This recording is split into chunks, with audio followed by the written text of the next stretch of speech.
Hi, everybody. Hello, librarians. Welcome to the Penguin Random House Library Marketing Spring 2021 Staff Picks Book Buzz. I'm Erica Melnichuk, and I'm excited to be buzzing to you today. Hi, everyone. I'm Jen Childs. Glad to be with you and excited to talk about spring books. Hi, I'm Kelly Coyle Crivelli. Always fun to talk about our staff picks. And I'm Elizabeth Fabian. We have a lot of great books to share with you. So we're going to jump right in. A little note at the beginning. This is our format key. So as we talk about our titles, we list all the formats that they're available to you in. We try to provide them in as many ways as possible to reach your patrons. And we just want to remind you to sign up for our now monthly Morning Book Buzz. It was weekly since April pretty much, but we've decided, since we know a lot of people are back to work and back to school, that we are going to meet once a month instead of every week. So it will be most of the time, unless otherwise posted, it'll be the first Wednesday of every month. And our next one will be on October 7th. We can't wait to join you then with some more book buzz choices and guest hosts and all sorts of things that we've been doing for the past months. And also, if you missed any of our episodes or you just miss watching them, you can catch them all on our YouTube channel. And we hope that you have been visiting and following our issue page.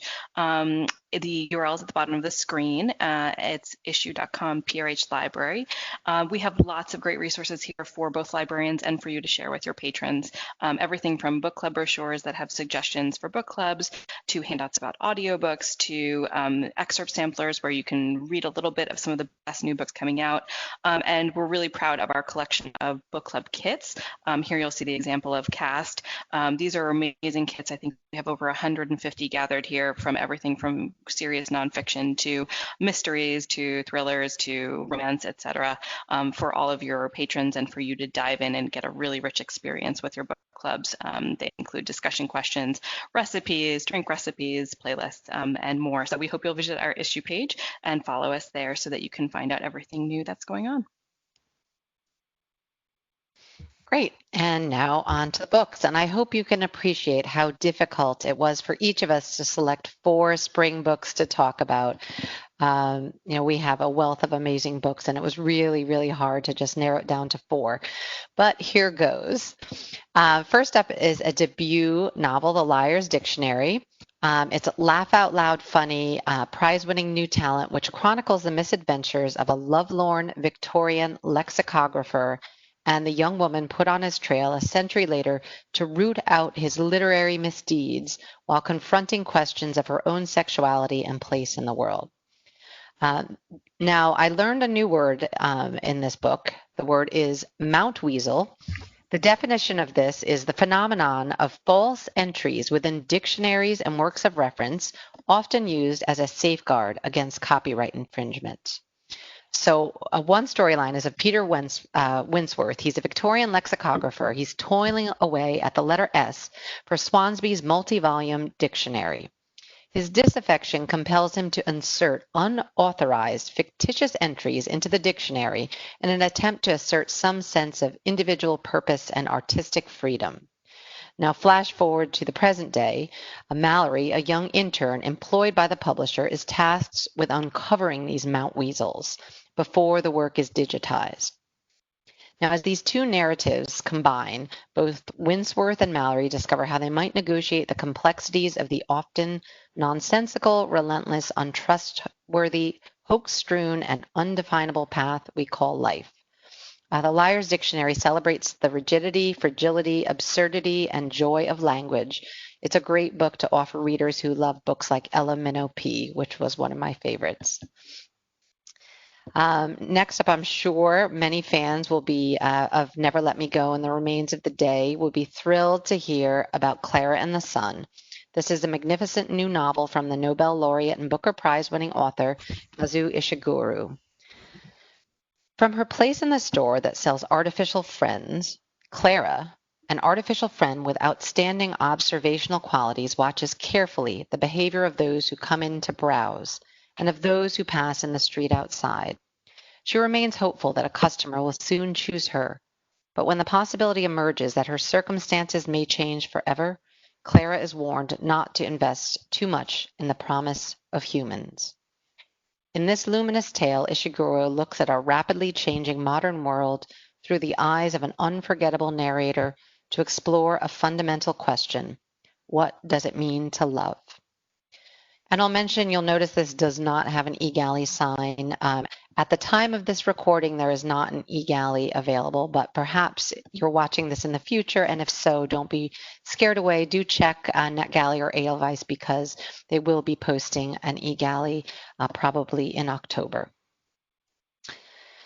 With Brood. I'm just going to jump in and say that I cannot wait to read that book, and to say that when the day that book was announced, everybody was talking about it on social media, and I love when there's an author that people are just dying for another book from, and this one is.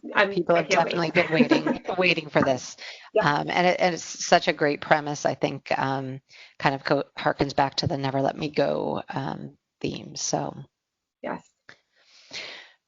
With Brood, we have a new literary voice that's perfect for readers of Jenny Offel and Rachel Cusk, which depicts one woman's struggle to keep her 4 chickens alive over the course of a brutal Minnesota winter while grieving a recent miscarriage. In Brood, our nameless narrator stubbornly tries to keep the chickens alive and safe over a savage winter. She's woefully unprepared for the task. She battles the relentless predators, severe weather, and unforeseen bad luck, all the while grieving her miscarriage and coming to terms with infertility and the accompanying uncertainty that her future holds. The book is intimate and startlingly original. It's a slender novel, but it's packed with sorrow and joy, a stunning meditation on longing, grief, and relentless hope. And I know there are a lot of people who are newly adopting chickens. So there's a lot of kind of the inner details of raising chickens. It's just a wonderful exploration of that as well. And then finally, I'm going to talk about Crying in H Mart. This memoir is an exquisite story of family, food, grief, and endurance. Here, Michelle Zauner proves herself far more than a dazzling singer, songwriter, and guitarist, which she is, if you didn't know that. With humor and heart, she tells of growing up the only Asian American kid at her school in Portland, Oregon, of struggling with her mother's particular high expectations of her, and of a painful adolescence. As she grew up, moving to the East Coast for college, finding work in the restaurant industry, performing gigs with her fledgling band, and meeting the man who would become her husband, her Koreanness began to feel ever more distant, even as she found the life that she wanted to live. But it was her mother's diagnosis of terminal stomach cancer when Michelle was 25 that forced a reckoning with her identity and brought her to reclaim the gifts of taste, language, and history that her mother had given her. Readers of Nora Ephron, Kevin Kwan, Carrie Brownstein's Hunger Makes Me a Modern Girl, and Eddie Huang's Fresh Off the Boat will appreciate this book.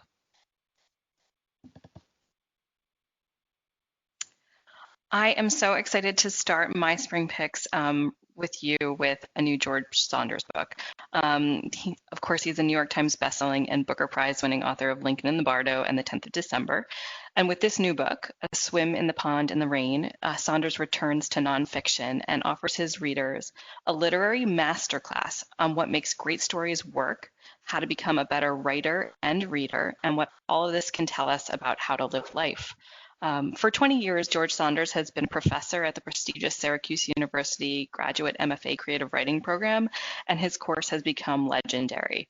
Here he guides his readers through the 7 classic Russian short stories that he teaches in this very course. He approaches the stories technically, but very accessibly, and through them explains how narrative functions and how we stay immersed in a story and why we resist it, and talks about the process of writing. He reminds us that it's as much craft in the quality of being openness and our willingness to see the world through new eyes. In The Swim in the Pond in the Rain, he ultimately shows us how great fiction can change a person's life. And to get a real feel for what this book is, if you haven't already, there's an amazing video, George Saunders, called On Story, where he talks about the mystery and the art of writing. It's really moving, and it actually made me get choked up a little bit. I'll just leave you with this quote to get a feel of it. It says, "Revision is a form of active love." So I'm really excited about this coming work from George Saunders. Next is a new work from the author of How to Be an Anti-Racist, Dr. Ibram Kendi, who's been such an important voice for many years, and especially in our current moment. Here in 400 Souls, a community history of African America from 1619 to 2019, Dr. Kendi teams up with Dr. Keisha Blaine, a professor and award-winning historian and the author of Set the World on Fire, to give us a choral history of African Americans covering 400 years. 2019 marks the 400th anniversary of the first African presence in the Americas and has also launched the 400 Souls Project, spearheaded by Drs. Kendi and Blaine. And here they've gathered together 80 Black writers from all disciplines, historians, artists, journalists, novelists, who have each contributed an entry to create a dynamic, multi-voice, single-volume history of Black people in America. And we'll be learning much more as the months get closer to publication about who the contributors are, and we'll be excited to share that with you soon. Next is a book for readers of We Should All Be Feminists. From Isabel Allende, the New York Times bestselling author of A Long Petal of the Sea, comes The Soul of a Woman, a passionate and inspiring meditation on what it means to be a woman. Allende writes, "When I say that I was a feminist in kindergarten, I'm not exaggerating. As a child, she watched her mother, who was abandoned by her husband, provide for 3 small children without, quote, resources or voice. Isabel became fierce and defiant and determined to live a life that her mother couldn't. And as a young woman coming of age in the 1960s, she rode the second wave of feminism. She's seen what the movement has accomplished over the course of her lifetime, and through the course of 3 passionate marriages, she's also learned to grow while having a partner, knowing when to step away and embracing one's sexuality. So what feeds the soul of a feminist and all women today? To be safe, to be valued, to live in peace, to have their own resources, to be connected, to have control over our bodies and lives, and above all, to be loved. On all of these fronts, there's much work to be done, and in this book, Allende hopes that we'll light the torches of our daughters and granddaughters and carry on the work that's still left to be finished. Allende, as many of you may know, is a devoted human rights activist, and the Isabel Allende Foundation has awarded grants to more than 100 nonprofits on behalf of women and girls. And Allende funds some of the program directly from the income she receives from her books. So this is a great, exciting work, and her work outside of writing is impressive as well. And I will finish, finally, with a book for fans of historical women's fiction like Orphan Train, The Nightingale, and We Were the Lucky Ones, from one of the loveliest authors I've had the chance to meet. Sunflower Sisters is the newest novel from Martha Hall Kelly, author of Lilac Girls and Lost Roses. In Lilac Girls, readers met Carolyn Faraday, the American philanthropist who helped young girls released from the Ravensbrück concentration camp. And now, in Sunflower Sisters, Kelly tells us the story of Caroline's ancestor, Georgiana Woolsey, a Union nurse who joins the war effort during the Civil War, and how her calling leads her to cross paths with Gemma, a young enslaved girl who's sold off and conscripted into the Army, and Anne Marie Wilson, a cruel Southern plantation mistress whose husband also enlists. It's inspired by true accounts like all of Kelly's works, and Sunflower Sisters provides a vivid, detailed look at the Civil War experience, the barbaric and inhumane plantations, a war-torn New York City, and the horrors of battlefield. It's a sweeping story of women caught in a country on the brink of collapse, in a society grappling with nationalism and unthinkable racial cruelty, a story that's still so relevant today. And one of the amazing things is listening to Martha Hall Kelly talk about her research behind each of her novels. The same is definitely true here. She pored over the letters that Georgiana Woolsey had and that are preserved in an archival box in the Bellamy Faraday House in Connecticut to shed light on her life in the hospital ships and on the Gettysburg battlefield. And a note that the Sunflower Sisters will be the third and the last in the standalone trio featuring women from the Faraday family. I can't wait to read it, and I can't wait to see what Kelly writes next. I will say that when Elizabeth found out about that book, she did text me, I think. I may have even been off that day, and she said, "Oh, guess who has a new book coming?" It's So true. I cannot wait to read that one. She's one of the authors I always look forward to reading as well. And you're right. And George Saunders is doing Russian authors, so you got to pick I that know, up too. I know. And she's, you're right, her research is impeccable, and I just love it. And it's funny. So hello, I'm Callie Coyle-Crivelli, and it's my turn to talk about some of my picks. I will let you know that I'm in the process of sharing Wi-Fi with 3 back to school students. So I came to my mom's today because she's not on Zoom calls all day. And I will say I'm sitting in the spot in her house that we call her little reading nook. So normally when I'm sitting here, I want to read anyway. So now I've added to my TBR pile already. So for me, I have the honor of representing our client publishers, our distribution partners at Penguin Random House. So some of the smaller publishers that we work with. And so I've got 4 completely different books for you today, but ones that I really think will be fun to highlight. The first one is called Minus Me, and this is from Crooked Lane Books, which normally publishes mysteries and thrillers, but they have a brand new imprint called Alcove Press, which is just started off this fall and has very poignant, very touching women's fiction. And Minus Me is one of those books that in-house is getting a lot of buzz. So it was hard for me to pick which book of theirs to talk about, but because a lot of our sales reps are in the middle of reading it and really like it, I picked this one because I agree. I'm also in the middle of reading it. I do feel like I'm about to cry, but it's really good and it's really funny. And I'll just tell you a little bit about Minus Me. Her life is turned upside down by a grim diagnosis. A small town Maine woman sets about writing a how-to manual for her husband. So Eleanor Lipman says about it that it's smart, funny, quirky, and so very satisfying. So Annie is a devoted wife. She is married to her comically incompetent childhood sweetheart. I love that description, but it does fit perfectly. And it's her sweetheart, Sam. And they are the owners and operators of Annie's, a gourmet sandwich shop, home to the legendary Paul Bunyan Special, which is known as their, quote, nutritionally challenged continual source of income and marital harmony and local fame. So this sandwich makes them famous in the area, and they run this sandwich shop together. And her personality already, Annie's, is so funny and so endearing. But into their mostly charmed marriage comes the very scary medical diagnosis for Annie, and the overwhelming challenges that she faces in trying to figure out a way to help Sam to go on without her telling him that she's gotten this diagnosis.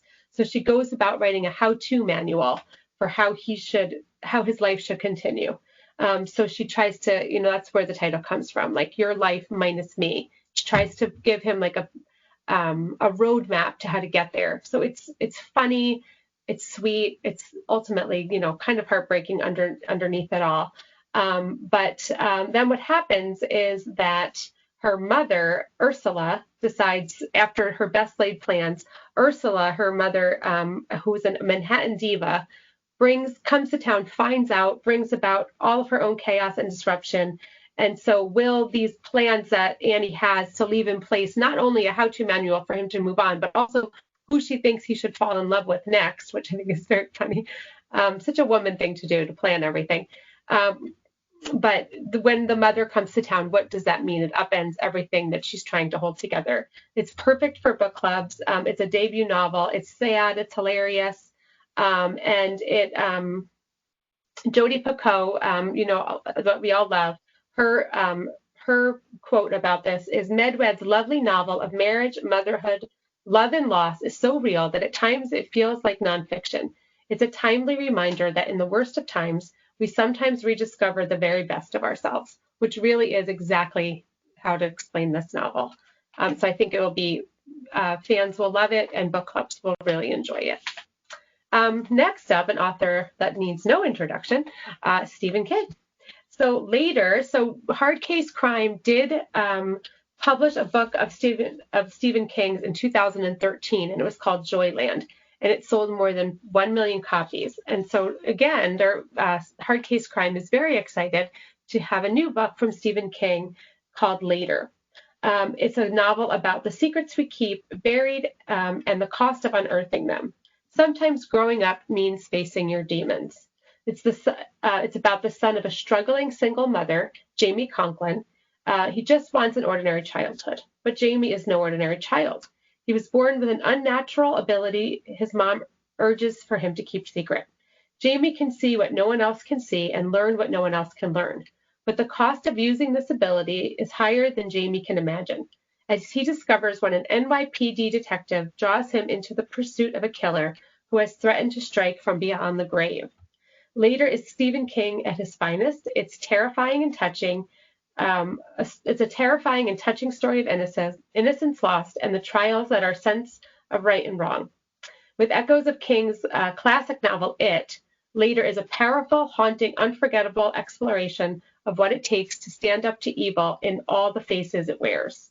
I will say that it is being marketed as a thriller, but it is really a supernatural thriller for which King is best known. So we're really excited about this book, and it will be his only fiction book that in this coming year.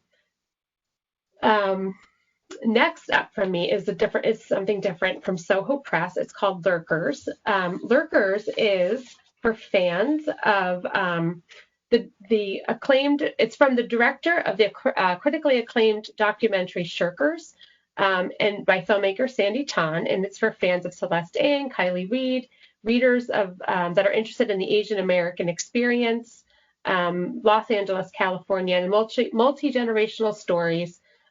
With coming-of-age characters and a large cast of characters in the suburbs.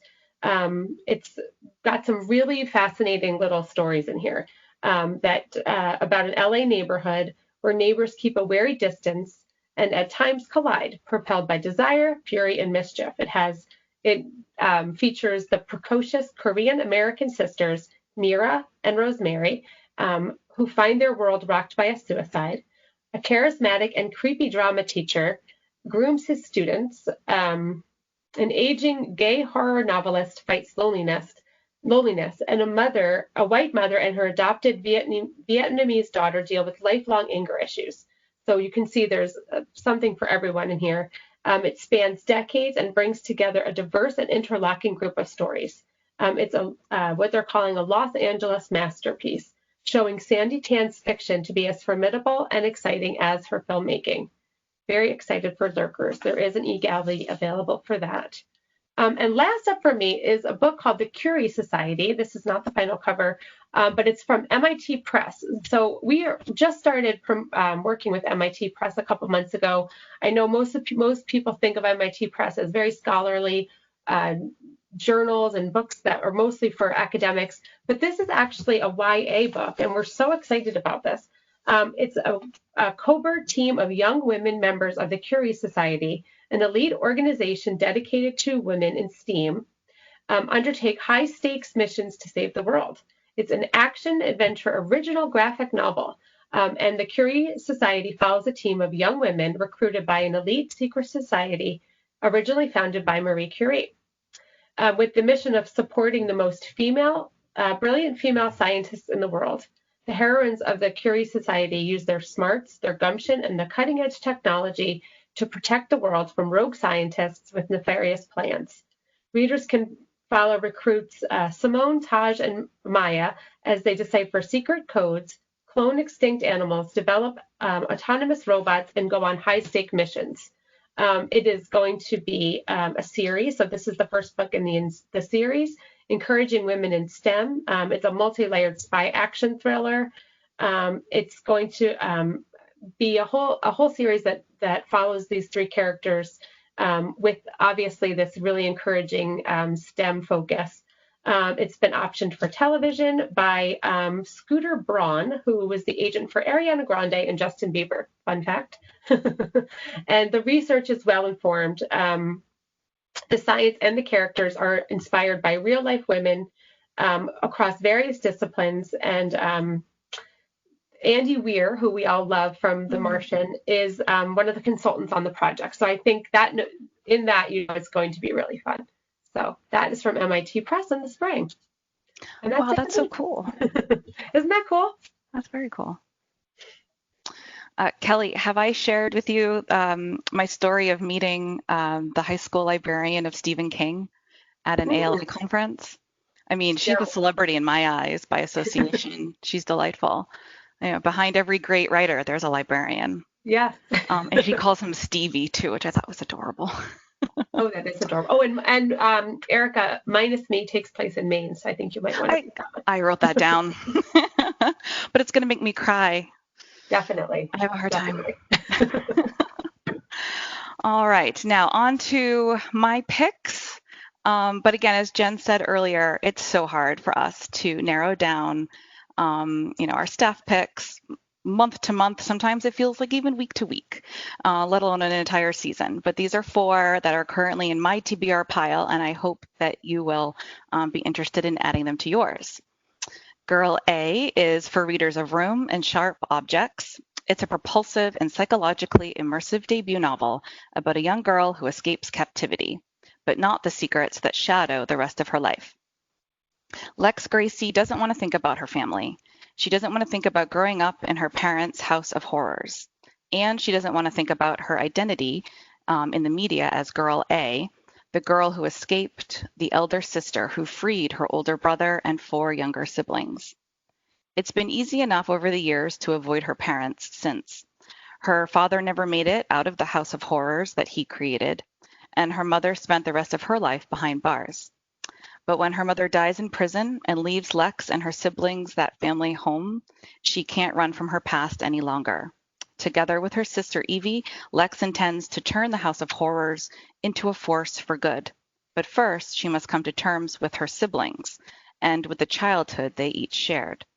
What begins as a propulsive tale of escape and survival becomes a gripping psychological family story about the shifting alliances and betrayals of sibling relationships, about the secrets our siblings keep from themselves and each other. Who have each of these siblings become? How do their memories defy or galvanize Lex's own? As Lex pins each sibling down to agree to her family's final purpose with the house, she discovers how potent the spell of their shared family mythology is, and who among them remains in its thrall and who hopefully has truly broken free. And then with The Witch's Heart, this is for fans of retellings of myth and fable and readers of Madeline Miller's Circe, Neil Gaiman's Norse mythology, and Catherine Arden's The Bear and the Nightingale. When a banished witch falls in love with legendary trickster Loki, she risks the wrath of the gods in this moving, subversive debut novel that reimagines Norse mythology. Genevieve Kornichek breathes new life and nuance into familiar heroes such as Odin, Thor, Loki, and Freya. The story begins where most witches' tales end, with a burning, a punishment from Odin for refusing to provide him with knowledge of the future. The fire leaves Angbora injured and powerless, and she flees into the farthest reaches of a remote forest. And there she is found by a man who reveals himself to be Loki, and her initial distrust of him transforms into a deep and abiding love story. Their union produces 3 unusual children, each with a secret destiny, and Angbora is keen to raise them safely hidden from Odin's all-seeing eye. But as she slowly recovers her prophetic powers, she learns that her blissful life is again in danger. She must choose whether she'll accept the fate that she's foreseen for her beloved family or rise to remake their future. This fascinating novel approaches Norse mythology from a brand new perspective. Here, old villains are now heroes, and the motivations of gods, giants, and witches are rarely what they seem. And then we have In the Spirit of We Were the Lucky Ones and We Must Be Brave. I know we have some fans of those here today, Kelly. This one's for you. Those Who Are Saved is a heartbreaking World War II novel of one mother's impossible choice and her search for her daughter against all odds. As a Russian Jewish immigrant, making me cry already. No, it just calls to you. As a Russian Jewish immigrant to France, Vera's wealth cannot protect her or her 4-year-old daughter Lucy once the Nazis occupy the country. After receiving notice that all foreigners must report to an internment camp, Vera has just a few hours to make the impossible choice. Does she subject Lucy to the horrid conditions of the camp? Or does she put her into hiding with her beloved and trusted governess, keeping her safe until Vera can retrieve her? Believing the war will end soon, Vera chooses to leave Lucy in safety. She cannot know that she and her husband will have an opportunity to escape, to flee to America. She cannot know that Lucy's governess will have fled with Lucy to family in rural France, too far to reach in time. And so begins a heartbreaking journey and separation, a war and a continent apart. Vera's marriage will falter under the surreal sun of California. Her ability to write, once her passion, will disappear. But her love for Lucy, her faith that her daughter is alive, will only grow. And as Vera's determination to return to France and find Lucy crystallizes, she meets Sasha, a man on his own search for meaning. And she is stronger with Sasha than she is alone, and together they will journey to Lucy, and they will find her fate. Those Who Are Saved will be great for book clubs and is packed with nuanced writing about love, motherhood, marriage, and impossible choices, all set against the evergreen background of World War II and The Greatest Generation. And last but not least, spanning 2 continents, 2 coasts, and 4 epochs, Gold Diggers expertly balances social satire and magical realism in a classic Stryver story that asks what a community must do to achieve the American dream. It is a brilliant and Indian-American coming-of-age story and the debut of a major literary talent. A floundering second-generation teenager growing up in the Bush-era Atlanta suburbs, Neil Narayan is authentic, funny, and smart. He just doesn't share the same drive as everyone around him. His perfect older sister is headed to Duke. His parents' expectations of him are just as high. And he tries to want this version of success, but mostly he just wants his neighbor across the cul-de-sac, Anita Dayal. But Anita has a secret. She and her mother, Anjali, have been brewing an ancient alchemical potion from stolen gold that harnesses the ambition of the jewelry's original owner. Anita just needs a little boost to get into Harvard, but when Neil, who needs a whole lot more, joins in the plot, events spiral into a tragedy that rips their community apart. 10 years later, the two reunite and resurrect their old habit of gold theft. Only now the stakes are higher. Anita's mother is in trouble, and only gold can save her. Anita and Neil must pull off one last heist. Like Americana, Gold Diggers is a sharply observed and deeply funny immigrant coming-of-age and love story. Like Little Fires Everywhere, it is a spot-on rendering of suburban high school life. And like The Immortalists, it's a little bit of magic gives this novel its propulsive energy. This blockbuster novel both entertains and levels a critique of what Americans of color must do to make their way. And with that, we'll close on our books. But again, if you liked any of these or others, please always join our network online. You can find us on our blog, penguinrandomhouselibrary.com, and on all of our social channels. And if you would like to find the e-galleys for any of these books that we presented today, please follow the link below and send your requests there. And we thank you all and wish you lots of happy reading. Thanks, everyone. Bye. Enjoy.